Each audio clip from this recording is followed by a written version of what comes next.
నమో కనకదుర్గ. జై శ్రీరామ్. శ్రీమాత్రే నమః. శ్రీ గురుభ్యో నమః.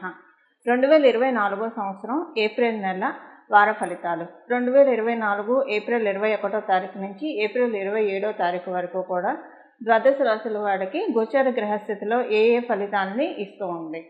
దానికంటే ముందుగా ఈ వారం యొక్క గోచార గ్రహస్థితులు. మేషరాశిలో గురు భగవానుడు సంచారము. గురు భగవానుడు సూర్యనారాయణ మూర్తితోటి కూడి మేషరాశిలో సంచారం చేస్తూ ఉన్నారు. కన్యా రాశిలో కేతుదేవుని సంచారము, మకర రాశిలో శనైశ్వరుని సంచారము, ఆఖరిదైన మీనరాశిలో రాహు భగవానుడి సంచారము, వక్రించిన బుధుడితోటి కూడి రాహు భగవానుడి సంచారము. ఈ వక్ర బుధుడు ఈ వారం చివరిలో వక్రం నుంచి బయటకు వస్తారు. అంటే 25వ తారీఖు నుంచి వక్రగతిలోంచి బుధ భగవానుడు బయటకు వస్తాడు. 24వ తారీఖు వరకు కూడా ఆయన వక్రగతిలోనే ఉంటాడు. 25 నుంచి వక్రగతిలోంచి బయటకు వస్తున్నాడు. శుక్ర భగవానుడు కూడా మీనరాశిలో సంచారము. మీనరాశిలో ఉన్న శుక్రుడు 25వ తారీఖు నుంచి మీనరాశి నుంచి మేషరాశిలోకి రాబోతూ ఉన్నాడు. మేషరాశిలో 3 గ్రహాలు వరుసగా, అలాగే మీనరాశిలో కూడా రాహువు బుధుడు 24వ తారీఖు వరకు శుక్రుడితోటి కూడి 3 గ్రహాలు. 24 నుంచి రాహువు వక్రస్థితి నుంచి బయటికి వచ్చిన బుధుడితోటి కూడిన రాహువు సంచారము. కుజుడు సంచారము కుంభరాశిలో జరుగుతుంది. శనైశ్వరుడితోటి కూడిన కుజ సంచారము కుంభరాశిలో జరుగుతుంది. కుంభరాశిలో కుజ భగవానుడు సంచారము. ఆయన రాశి అయిన మేషరాశిలో సూర్యనారాయణ మూర్తి మరియు గురు భగవానుడి సంచారము. ఈ నేపథ్యంలో ఈ వారం ద్వాదశ రాశుల వాళ్ళకి ఎలాంటి ఫలితాలు, శుభ ఫలితాలు చోటు చేసుకోబోతున్నాయి, ఈ విషయాలన్నీ మనం తెలుసుకుందాం. ఈ వారం యొక్క విశేషాంశం ఏమన్నా ఉందా, ఇది ఒకసారి మనం పరిశీలిద్దాం. ఈ వారం యొక్క విశేషాంశము సూర్యనారాయణ మూర్తి తన ఉచ్చ రాశి అయిన మేషరాశిలో సంచారం జరుపుతూ ఉన్నారు.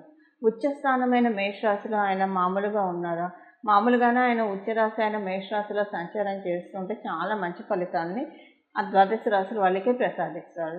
అలాంటిది జీవకారకుడైన బృహస్పతితోటి కూడి సంచారము. అలాగే ఈ నెల 24వ తారీఖు నుంచి శుక్ర భగవానుడు కూడా, అంటే ఇద్దరు గురువర్యుల సమక్షంలో సూర్యనారాయణ మూర్తి సంచారం మేషరాశి. అది కూడా మేషరాశి కాలపురుషుడి కుండలిలో ప్రథమ రాశి మేషరాశి. ఈ ప్రథమ రాశిలో సూర్యనారాయణ మూర్తి ఉచ్చస్థానం తీసుకున్న అద్భుతమైన రాశిలో గురు భగవానుడు, దేవతల గురువైన గురు భగవానుడు, దైత్య గురువైన శుక్రాచార్యులతోటి కూడి సూర్యనారాయణ మూర్తి సంచారము అద్భుత ఫలితాన్ని ద్వాదశ రాశుల వాళ్ళకి కూడా ఇవ్వబోతోంది. ఈ అద్భుత ఫలితాలు ఏ విషయాల్లో ప్రభావం చూపబోతుంది, ఏ విషయాల్లో ఈ అద్భుత ఫలితాలు వర్తిస్తాయి ద్వాదశ రాశుల వాళ్ళకి, ఇది మనం తెలుసుకున్నాం. ఇది తెలుసుకోవడానికి ముందుగా ఈ వారం 24వ తారీఖు నుంచి కూడా అందరికీ చక్కటి ఆత్మస్థైర్యం ఉంటుంది, మనోధైర్యం ఉంటుంది. విల్ పవర్ తోటి పనులన్నీ కూడా చకచకా చేసుకునే సమర్థత అందరికీ వర్తిస్తుంది. 27 నక్షత్రాల వాళ్ళకిను అలాగే ద్వాదశ రాశుల వాళ్ళకి కూడా ఈ పాయింట్ వర్తిస్తుంది. ఎవరికైనా ఆరోగ్య సమస్యలు ఉంటే ఆరోగ్య సమస్యలు సెట్ అయ్యే విధంగా మంచి వైద్యం దొరకడము, తదితర అంశాలన్నీ కూడా ఆ చల్లని సూర్యనారాయణ మూర్తి కృప వల్ల అవ్వడానికి బగబగ మండుతూ ఉన్నా సరే వేసవిలో ఆయన లేనిదే మన మనుగడ ఉండదు. కాబట్టి ఆయన మనకి ఎలాగైతే ఆయన కాంతిని తీసుకొని చంద్రుడు చల్లగా వెన్నెల్లు కురిపిస్తాడో, ఆయన కాంతితోటి మన జీవితంలో పచ్చదనము, చల్లదనము శోభాయమానంగా ఉంటుంది. ఇప్పుడు మనం ద్వాదశ రాశుల వాళ్ళకి కూడా ఈ గోచర గ్రహస్థితులు ఎలాంటి ఫలితాలు ఇస్తున్నాయి అన్న విషయాలు ఒక్కసారి పరిశీలిద్దాం. కుంభరాశిలో పుట్టిన వారికి ఈ వారం యొక్క గోచర గ్రహస్థితులు కమ్యూనికేటివ్ ఫీల్డ్స్లో ఉన్న వాళ్ళకి చాలా మంచి ఆపర్చునిటీస్ జనరేట్ అవుతాయి. ఒక సాఫ్ట్వేర్ రంగంలో ఉన్న వాళ్ళకి గత కొన్ని వారాలుగా, కొన్ని మాసాలుగా అంతా అస్తవ్యస్తంగా ఉన్న ఈ వారం నుంచి అదంతా సెటరేట్ అవుతుంది. మీరు of the screen, on the screen media రంగంలో ఉన్న మీ అందరికీ కూడా గత కొంతకాలంగా చికాకుల మనస్పర్ధలు ఉన్నాయి. అవన్నీ కూడా ఈ వారం నెమ్మదిగా చికాకుల మనస్పర్ధలు అన్నిటికీ తెరపడుతుందనే చెప్పాలి. స్కిన్ ఎలర్జీస్ ఇలాంటి వాటితో ఏమన్నా మీరు బాధపడుతూ ఉంటే అవన్నీ నెమ్మదిగా ఈ వారం నుంచి తగ్గుముఖం పట్టడానికి చాలా చక్కటి అవకాశం గోచర గ్రహస్థితులు కలగజేస్తూ ఉన్నాయి. మనసు కొంచెం ప్రశాంతత లోపిస్తుంది. కుజుడు కూడా మీ రాశిలో సంచారం శనేశ్వరుడితోటి కూడి ఉండడం వల్ల ప్రశాంతత లోపించడానికి కారణం కూడా మీకు పూర్తిగా తెలియదు. ఒకవేళ మీ జన్మజాతకంలో కనుక గురుబలం బాగా ఉన్నా, శుక్రబలం బాగా ఉన్నా, బుధబలం బాగా ఉన్నా, ఈ మూడిట్లో ఏ ఒక్క గ్రహం బలం బాగా ఉన్నా సరే చికాకు, మానసికంగా అశాంతి అయితే మీకు డెఫినెట్గా మీకు ఉండదు. గోచరంలో ఎటొచ్చి ఎలా పోయినా కూడా ఒకవేళ ఈ 3 గ్రహాలు మీ దాంట్లో బాగోకపోతే కనుక కొంచెం మానసికంగా చికాకు, అశాంతి ఇలాంటివి ఉంటాయి. బ్యాంకింగ్ ఫీల్డ్స్లో ఉండేవాళ్ళు లేదా బ్యాంక్ ఎగ్జామ్స్ రాయాలనుకునే వాళ్ళు వీళ్ళందరికీ చాలా మంచి శుభ సమయం. ఫైనాన్స్ బిజినెస్ చేసేవాళ్ళు, చిట్టి వ్యాపారాలు చేసేవాళ్ళకి మీ అందరికీ కూడా ఈ వారం నుంచి చక్కగా శుభ సమయము. అంటే లాస్ట్లో మనం గత 1 మంత్గా చూస్తే కనుక కొంచెం చికాకుగా ఉంది. చిట్టి విషయంలో ఎవరితో ఏం మాట్లాడినా కూడా కొంచెం అది డిస్ప్యూట్కి దారితీసే విధంగా ఉంది గత కొన్నాళ్ళుగా. కానీ ఈ వారం నుంచి నెమ్మదిగా వాటిలోంచి బయటకు వచ్చి హమ్మయ్య అని చెప్పి ఊపిరి పీల్చుకునే విధంగా ఫైనాన్సెస్ రూట్ అవుతాయి, చాలా చక్కగా రూట్ అవుతాయి. ఇవి ఈ వారం యొక్క గోచార గ్రహస్థితులు కుంభరాశిలో పుట్టిన వాళ్ళందరికీ కూడా. చూశారు కదండి మీ రాశి యొక్క ఫలితాలు ఈ వారం చేసుకోవాల్సిన పరిహారం మనం ఒకసారి చూద్దాం. సూర్యనారాయణమూర్తి మేషరాశిలో ఉచ్చ నుండి ఉన్నాడు.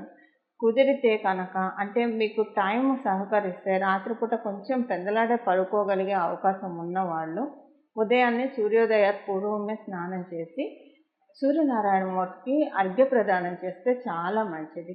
మేషరాశిలో సూర్యనారాయణమూర్తి సంచారం చాలా మంచి ఫలితాలు వస్తున్నాయి. సంవత్సరం వరకు కూడా మనకి కావాల్సిన ఆత్మస్థైర్యాన్ని, మనోనిబ్బరాన్ని, దృఢ సంకల్పాన్ని సూర్యనారాయణమూర్తి ప్రసాదిస్తాడు. ప్రత్యేకించి ఆరోగ్యం భాస్కరాది చేయదు.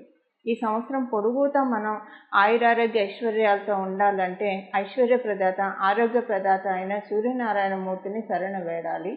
సూర్యనారాయణమూర్తిని ఎలా శరణ వేడాలి ఈ విషయం ఇప్పుడు మనం చూద్దాం. అలాగే సూర్యనారాయణమూర్తి ఆల్రెడీ మీకు హెల్త్ ప్రాబ్లమ్స్ ఏమన్నా ఉంటే ఈ పరిహారం చేసుకోవడం వల్ల, వైద్యులు సూచించిన మందులు తీసుకుంటూ ఈ పరిహారం చేయడం వల్ల తీసుకున్న మందు మీ బాడీకి సెట్ అయ్యి మీకున్న వ్యాధి త్వరితగతంగా నయం అవ్వడానికి చక్కటి ఆస్కారం ఉంటుంది. ఇక మనం ఇప్పుడు పరిహారం ఏంటో చూద్దాం. ఈ పరిహారం అర్ఘ్యప్రదానము.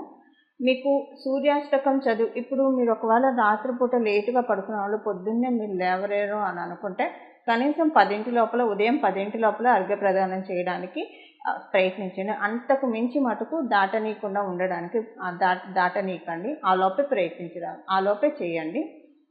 అర్ఘ్యప్రదానం చేసేప్పుడు ఆ నీళ్ళలో ఒక రాగి చెంబు నిండా నీళ్లు తీసుకొని అందులో ఒక మందార పువ్వు, మీ ఇంట్లో మందార చెట్టు ఉంటే మందార పువ్వు వేసి అర్ఘ్యం ఇవ్వండి.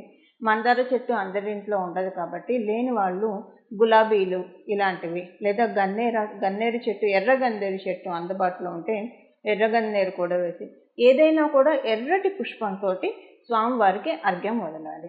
ఈ అర్ఘ్యం వదిలి సూర్యాష్టకం చదువుకొని, కుదిరితే ఆదిత్య హృదయం కూడా చదువుకొని సూర్యనారాయణమూర్తిని చూస్తూ, సూర్యనారాయణమూర్తి అమ్మవారి కన్నుగా భావిస్తూ సూర్యనారాయణమూర్తిని కనీసం ఒక 1 మినిట్ అయినా సూర్యనారాయణమూర్తికి దండం పెట్టడానికి ప్రయత్నించండి. నమస్కార ప్రియ భాస్కర అని చెప్తుంది శాస్త్రము. సో ఒక్క నమస్కారంతో సంతృప్తి చెందే దేవీ దేవతలు ఎవరైనా ఉన్నారంటే ప్రథమంగా ఆ కోవలోకి వచ్చేది నిస్సందేహంగా సూర్యనారాయణమూర్తి. అలాగే సుబ్రహ్మణ్య స్వామి కూడా ఒక్క నమస్కారానికి ప్రీతి పొందుతాడు అని చెప్పి మనకి స్కాంద పురాణం తదితర గ్రంథాల్లో ఉన్నది. అలా ఇప్పుడు ఈ వారము విడవకుండా సూర్యనారాయణమూర్తి పాదాన్ని పట్టుకోండి. సూర్యనారాయణమూర్తి పాదాలను పట్టుకోవడం వల్ల వచ్చే సంవత్సరం వరకు చేసేది మనం ఈ వారం వరకు అయినా సరే రిజర్వ్ చేసుకోవడం. ఇప్పుడు మనం డబ్బులు దాచుకుంటే మనకి లేని సమయంలో ఉపయోగపడతాయి. అలాగా ఇప్పుడు చేసుకునే రెమెడీ మనకు కావలసిన సమయంలో చక్కగా ఉపయోగపడుతుంది. ఇలా సూర్యనారాయణమూర్తి ఆశీస్సులు మీరు అందరూ అందుకుంటారని ఆశిస్తూ, అందుకోవాలని భావిస్తూ మంగళం. నమో కనకదుర్గ, నమో భగవతే వాసుదేవాయ.